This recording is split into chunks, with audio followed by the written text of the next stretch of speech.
কবি চিন্ময় বৰদলৈৰ কবিতা এটি আবেলি আছিল।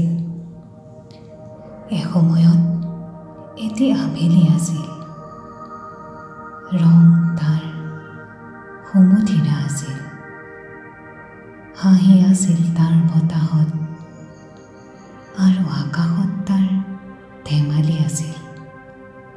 এসময়ত এটি আবেলি আছিল,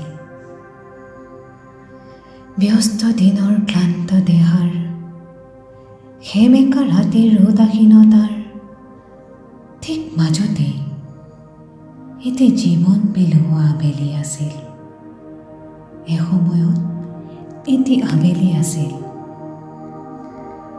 আজি আছে দিন, মানুহৰ ৰ'দে পোৰা ঘাম, আজি আছে ৰাতি, হেবুকু জয়াল নিৰাশা, কিন্তু আজি নাই আবেলিৰ নিৰিবিলি বা। ক'তনো হেৰাল সেই শৈশৱৰ হেঁপাহৰ প্ৰহৰ, কোনে কাঢ়ি নিলে আবেলিটি আমাৰ জীৱনৰ। এসময়ত এটি আবেলি আছিল, জীৱন যেতিয়া জীৱিত আছিল।